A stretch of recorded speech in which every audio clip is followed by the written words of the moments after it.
આપણે ધોરણ 9 માં સંસ્કૃત ભાષામાં ગદ્ય અને પદ્યનો અભ્યાસક્રમ આખો પૂરો કરી લીધો છે, બરાબર? અને વ્યાકરણનો કોર્સ પણ આપણો પૂરો થઈ ગયો છે. હવે આગળનું આપણે ભણવાનું ચાલુ કરીએ એ પહેલા અગાઉ જે કંઈ પણ ભણી ગયા છીએ એનું થોડું ટૂંકમાં આપણે પુનરાવર્તન કરી લઈશું અને રિવિઝન કર્યા પછી નવું ભણવાનું ચાલુ કરીશું. તો આજે આપણે રિવિઝનની શરૂઆત કરીએ. એમાં પહેલો મુદ્દો આપણે જોશું તો તમે લોકો સ્વાધ્યાય પોથી ભરતા જ હશો, લખતા જ હશો. સ્વાધ્યાય પોથીમાં તમને એક પ્રશ્ન આવે છે જેમાં તમને આ મુજબ સૂચના આપેલી હશે: અધો રેખાંકિત પદાની સુધાની કૃત્વા ગદ્યાંશમ પુનઃ લિખત. એટલે કે નીચે આપેલા રેખાંકિત પદોને શુદ્ધ કરીને એમાં જે કંઈ પણ ભૂલચૂક છે એ ભૂલ સુધારીને ફરીથી ગદ્યાંશ લખો. સ્વાધ્યાય પોથીમાં ગદ્યમાં તમને આવી સૂચના આપીને નીચે એક ગદ્યાંશ આપેલો હશે, પેરેગ્રાફ આપેલો હશે, જેમાં અમુક શબ્દોની નીચે તમને લાઈન કરી આપી હશે અને પછી તમારે એ શબ્દોમાં જે કંઈ પણ ભૂલ હશે એ ભૂલ સુધારીને ફરીથી ગદ્યાંશ પાછો લખવાનો હશે. તો આજે આપણે આ જે આપણે કરીએ છીએ સ્વાધ્યાય એ કેવી રીતના કરીએ છીએ એના નિયમની ચર્ચા કરશું, બરાબર? તો સૌથી પહેલા તમને જે ભૂલો આપેલી હશે એ ભૂલો કયા પ્રકારની હશે? બે પ્રકારની ભૂલો આપેલી હશે. એક તો અમુક અક્ષર હશે એમાં તમને અનુસ્વાર આપેલો હશે, ત્યાં તમારે મ ખોડો કરવાનો હશે. કેટલીક જગ્યાએ મ ખોડો આપેલો હશે, એના બદલે તમારે મ ખોડો કાઢીને અનુસ્વાર મૂકવાનો હશે. અને બીજું તમે જોયું હશે ધ્યાનથી તો તમને ખ્યાલ હશે કે કેટલાક શબ્દો જે તમને ખોટા આપેલા છે એમાં તમને માથે અનુસ્વાર એટલે કે ટપકું આપેલું છે અને જ્યારે તમે સુધારીને લખશો ત્યારે તમે અનુસ્વાર નહીં કરો પણ એમાં કંઈક અક્ષર વચ્ચે ઉમેરશો. તો આ બે પ્રકારની ભૂલો ગદ્યાંશમાં આપેલી હોય છે. એ બેના નિયમો જો તમે લોકો સમજી લેશો સારી રીતના તો સરળતાથી આ ભૂલોને તમે સુધારી શકશો અને આ ગદ્યાંશ છે એ 4 માર્ક્સમાં પૂછાય છે અને 4 ભૂલો જો તમે સાચી સુધારી લીધી હોય તો પૂરેપૂરા 4 માર્ક્સ આપણને મળી જતા હોય છે. એટલે માર્ક્સની દ્રષ્ટિએ પણ શીખવામાં સાવ સહેલું છે અને રોકડા માર્ક્સ આપણને આમાં મળી શકે છે. એટલે આમાં તમે ખાસ ધ્યાન રાખજો. હવે પહેલો નિયમ આપણે જોઈએ તો પહેલો નિયમ છે કે જ્યારે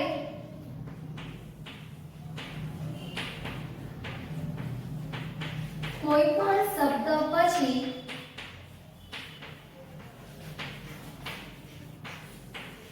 નો શબ્દ જો સ્વરથી શરૂ થતો હોય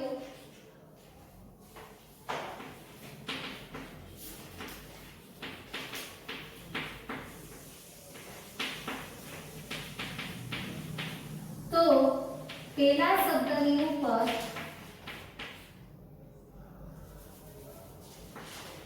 પેલા શબ્દના અંતે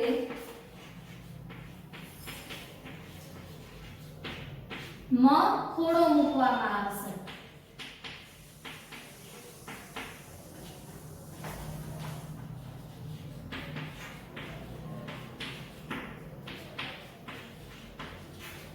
જ્યારે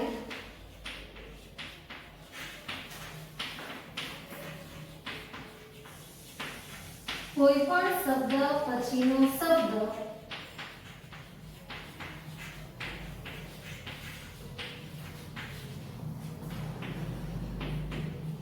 વ્યંજનથી શરૂ થતો હોય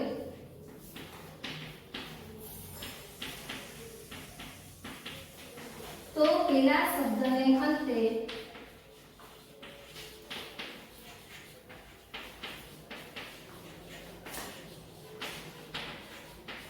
અનુસ્વાર મૂકવામાં આવશે.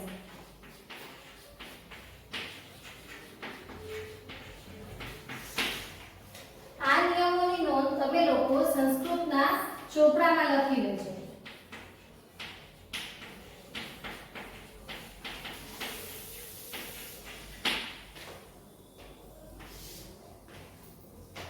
સૌથી પહેલો નિયમ અનુસ્વાર માટેનો શું લાગુ પડે છે તો કે જ્યારે કોઈ પણ શબ્દ પછીનો શબ્દ જો સ્વરથી શરૂ થતો હોય એટલે કે એક શબ્દ પછી જે શબ્દ આપેલો છે એ સ્વર એટલે તો આપણને ખબર જ છે અ આ ઈ વગેરે સ્વરથી શરૂ થતો હોય તો પેલા શબ્દ ઉપર તમારે શું કરવું પડે? પેલા શબ્દના અંતે જો ત્યાં અનુસ્વાર આવતો હોય તો અનુસ્વારને બદલે તમારે મ મૂકવો પડે, ખોડો મ કરવો પડે.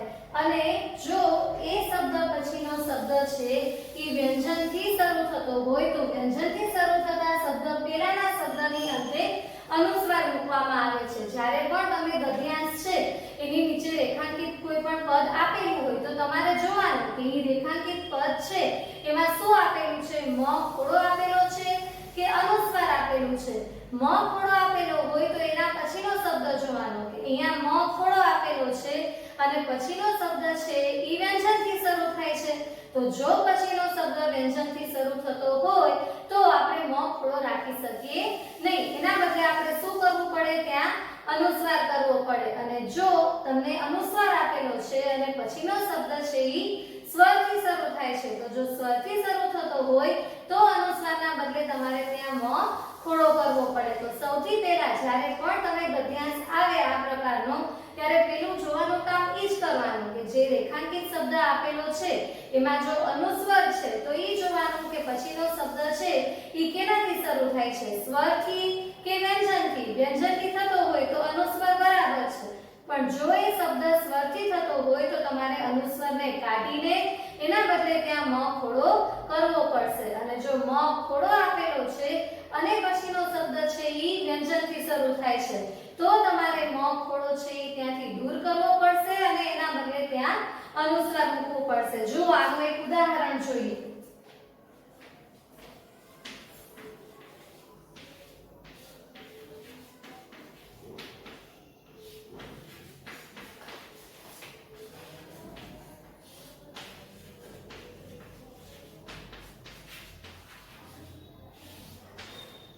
જો તમને ધારો કે વાક્ય આપેલું છે અહમ જલમ પાતુમ ઈચ્છામિ, તો અત્યારે તમે લોકો જોઈ શકો છો કે અહમ ની ઉપર આપણે અનુસ્વાર કર્યું. શા માટે? કારણ કે હ પછીનો શબ્દ છે ઈ જલમ છે જે જ થી શરૂ થાય છે અને જ છે ઈ વ્યંજન છે એટલે અહીંયા પણ અનુસ્વાર આવ્યો. જલમ પાતુમ, જલમ આ શબ્દ પૂરો થયો એના પછીનો શબ્દ પાતુમ છે ઈ પ થી શરૂ થાય છે અને પ છે ઈ વ્યંજન છે એટલે જલમ. લ ઉપર પણ આપણે શું કર્યું, અનુસ્વાર મૂક્યો. પણ પાતુમ ઈચ્છામિ, હવે જુઓ અહીંયા પાતુમમાં આપણે મ ખોડો કર્યો. શા માટે મ ખોડો કર્યો? કારણ કે અહીંયા ઈચ્છામિ શબ્દ આપેલું છે ઈ છે ઈ સ્વર છે એટલે અહીંયા પાતુમ. અહીંયા જો તમે કદાચ મ ન લખો અને એના બદલે અનુસ્વાર કરો તો વ્યાકરણની દ્રષ્ટિએ આ ખોટું કહેવાય, વ્યાકરણની દ્રષ્ટિએ આ ભૂલ કહેવાય. એવી જ રીતના અહીંયા માની લો કે આપણે અનુસ્વાર ન કર્યો હોય અને એના બદલે તમને મ ખોડો આપેલો છે અને પછી નીચે તમને લાઈન આપેલી છે કે હવે આની ભૂલ સુધારો. તો શું ભૂલ છે?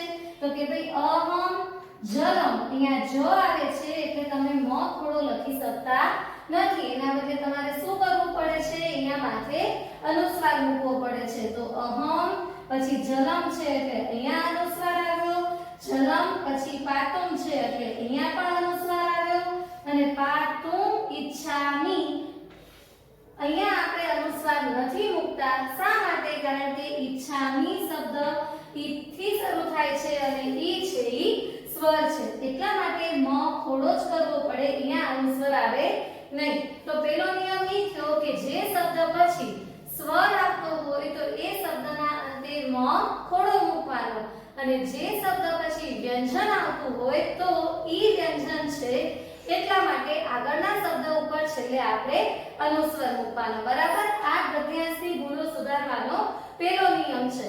હવે બીજો નિયમ, તો સંસ્કૃત ભાષામાં જ્યારે પણ તમે અનુસ્વાર વાળા શબ્દો જોશો તો ગુજરાતી ભાષામાં આપણે અનુસ્વાર છે ઈ ટપકું કરીએ છીએ માથે, પણ સંસ્કૃત ભાષામાં અનુસ્વાર તરીકે માત્ર ટપકું નથી કરવામાં આવતું.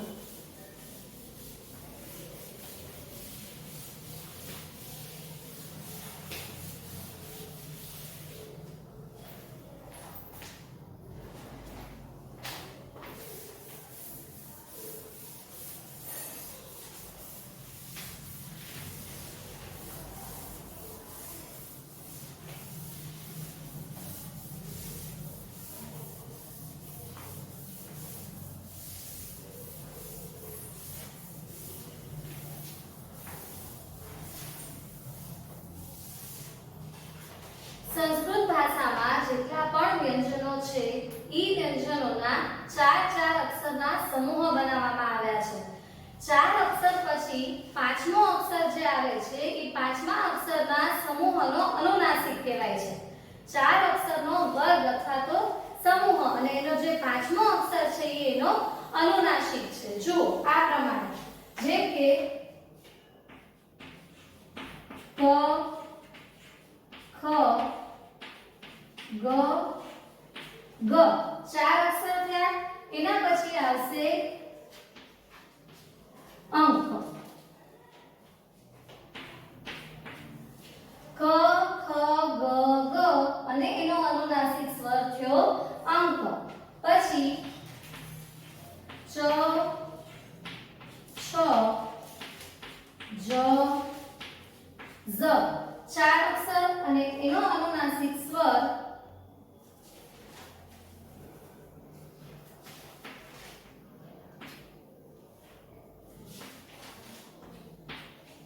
આને નિશાનીને વંચાશે નય. પછી ટ ઠ ડ ઢ એનો અનુનાસિક સ્વર થશે ણ.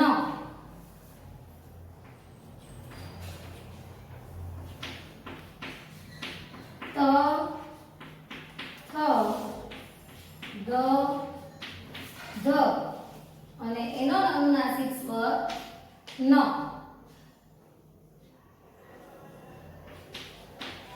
ફ ફ બ ભ અને એનો અનુનાસિક મ. બરાબર. આ પાંચ વર્ગ છે.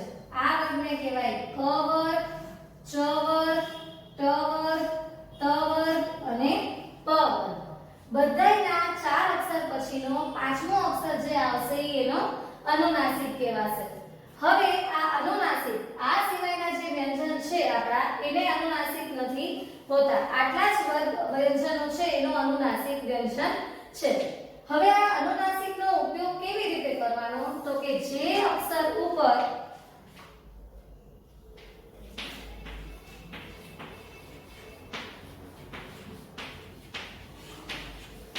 અનુસ્વાર આપેલો હોય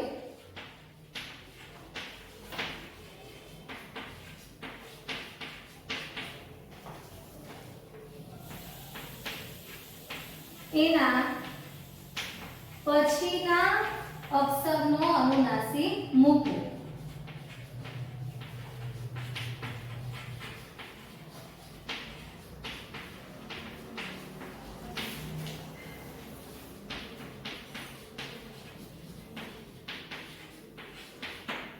તમને જે અક્ષર ઉપર અનુસ્વાર આપેલો છે ઈ અક્ષરનો અનુનાસિક વર્ણ તમારે નથી લેવાનો. તમારે શું જોવાનું કે જે અક્ષર ઉપર અનુસ્વાર આપેલો છે એ અક્ષર પછી કયો અક્ષર આવે છે. શબ્દની વાત નથી કરતા આપણે. બરાબર. શબ્દ એક જ છે. એક જ શબ્દના જે અક્ષર ઉપર અનુસ્વાર આપેલો છે એ અક્ષર પછી જે અક્ષર આવે બીજા અક્ષરનો અનુનાસિક તમારે ઈ બેની વચ્ચે મૂકવાનો રહેશે. બરાબર. જુઓ ઉદાહરણ કેવી રીતના મૂકશું આપણે.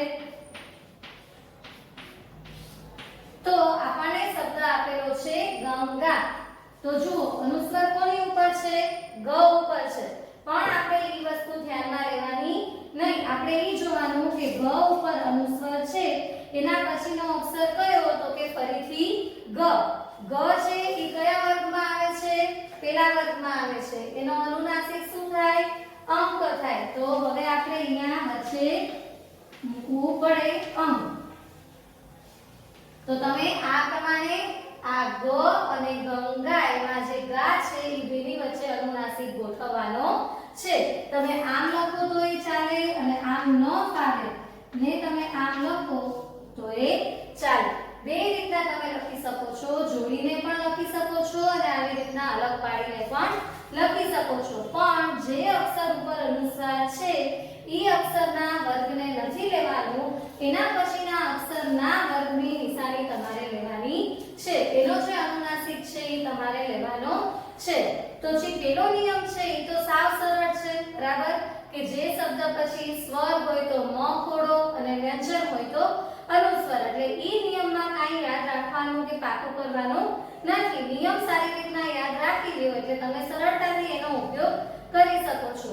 પણ આ રીતની ભૂલ જ્યારે ગદ્યાંશમાં આવે ત્યારે પછીના અક્ષરના વર્ગનો અનુનાસિક ખબર હોવો જોઈએ। જો અનુનાસિકની ખબર હોય, સાચા અનુનાસિકની, તો જ આપણે એને સુધારીને સાચી જોડણી લખી શકીએ। તો એના માટે તમારે આટલું પહેલે પાકું કરવું પડે કે એક વર્ગમાં કયા અક્ષર આવે છે અને એનો અનુનાસિક શું થાય છે। ઈ આપણને ખબર હોય તો પછી આ 4 માર્ક્સનો પ્રશ્નમાં કાંઈ પણ જોવાનું રહેતું નથી। અલગ અલગ ગદ્યાંશ તમે પાકા કરો એમાં સમય વધારે જાય અને છતાંય ક્યારેક ભૂલ થવાની શક્યતા રહી શકે। પણ જો આ રીતના નિયમો સમજીને નિયમો જ તમે તૈયાર કરી લીધા હશે તો નિયમ ક્યારેય ભૂલાશે નહીં અને સરળતાથી તમે આનો ઉપયોગ પણ કરી શકશો। તો અત્યારે આપણે આ જે નિયમો જોયા એના આધારે હવે એકાદ બે ગદ્યાંશ છે એ આપણે ભૂલો સુધારીને જોઈએ એટલે આ નિયમની પ્રેક્ટિસ પણ થઈ જાય અને નિયમો પાકા પણ થઈ જાય।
જો અહીંયા આપણને એક ગદ્યાંશ આપેલો છે જેમાં એવમ,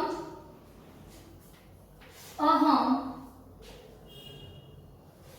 અંતઃ અને બંદી આટલા શબ્દોની નીચે તમને લાઈન કરેલી છે। ગદ્ય 2 માં સ્વાધ્યાય પોથીમાં પેજ નંબર 19 ઉપર તમને આ ગદ્યાંશ આપેલો છે।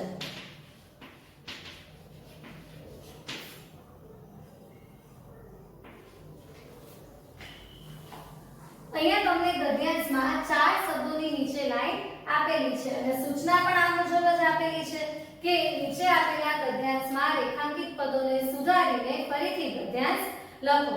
ચાલો તો હવે આપણે જોઈએ કે આમાં જે શબ્દોની નીચે લાઈન આપેલી છે ઈ શબ્દોમાં આપણે શું સુધારો કરી શકીએ છીએ। તો જુઓ પેલો શબ્દ છે એવમ, એવમ ભવાન વિરેફહ। હવે એવમ શબ્દની નીચે લાઈન આપેલી છે। સૌથી પહેલા જે આપણે પેલો નિયમ શીખ્યા કે મ ખોડો ક્યારે કરવો અને અનુસ્વાર ક્યારે કરવો, પેલે ઈ જ નિયમનો ઉપયોગ કરવાનો, ઈ જોઈ લેવાનું। તો જો અહીંયા આપણને મ ખોડો આપેલો છે, બરાબર, પછીનો શબ્દ છે ભવાનો। ભવાનો શબ્દ છે ઈ શેનાથી શરૂ થાય છે? ભ થી શરૂ થાય છે। હવે ભ છે ઈ સ્વર છે કે વ્યંજન? તો વ્યંજન છે। તો ભ જ્યારે વ્યંજન હોય તો એમાં મ ખોડો આવી શકે નહીં। એટલે પહેલી ભૂલ આપણે શું સુધારી તો કે એવમ જે મ ખોડો આપેલો છે એના બદલે અહીંયા આપણે મૂકી દઈશું અનુસ્વાર। તમારે ભૂલો સુધારીને આખો ગદ્યાંશ લખવાનો રહેશે, બરાબર, પણ આજે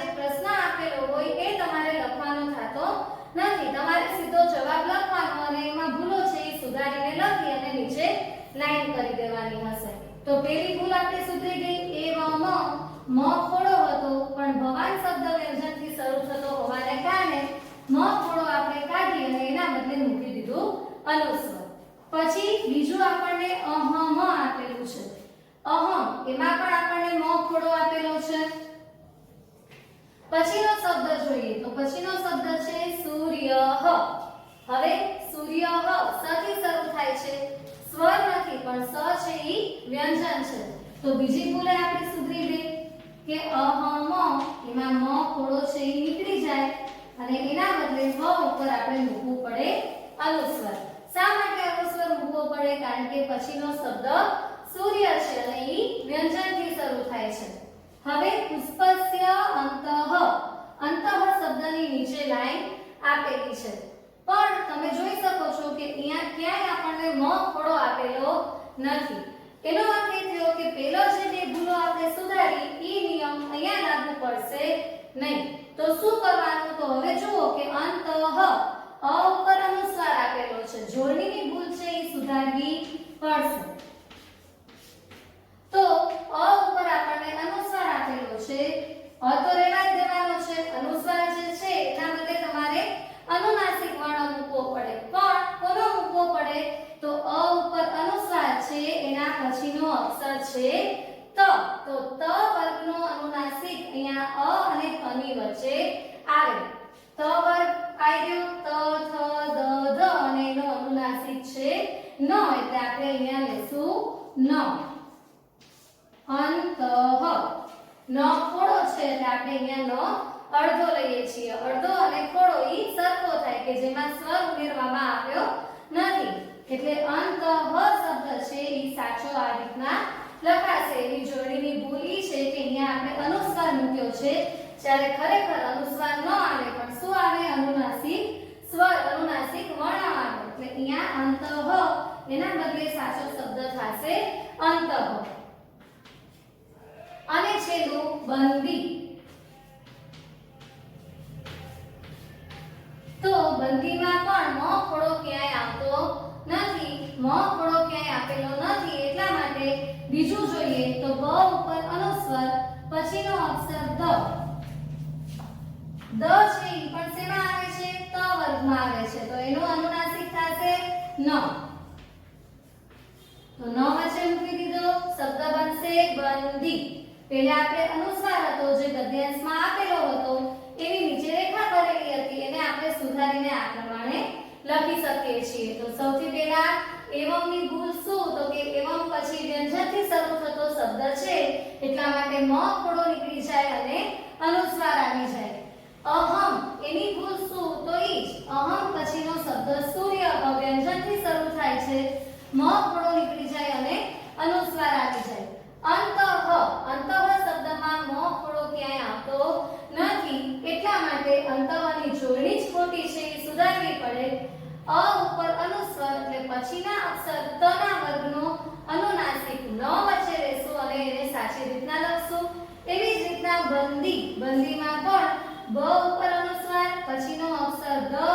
દ છે ઈ પણ ત ના વર્ગમાં આવે એનો અનુનાસિક થશે ન એટલે બંદી.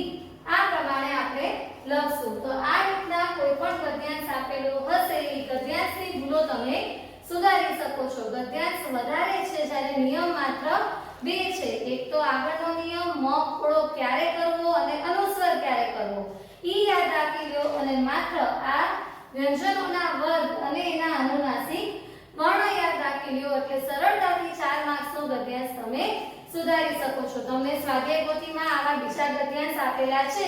હવે નિયમો સમજ્યા પછી જાતે એની પ્રેક્ટિસ કરજો અને આજે આપણે જે કંઈ પણ શીખ્યા એ તમારા સંસ્કૃતના ચોપડામાં સારી રીતના નોંધી લેજો. ફરી પાછા કોઈ નવા મુદ્દાના રિવિઝન સાથે મળશું. અસ્તુ.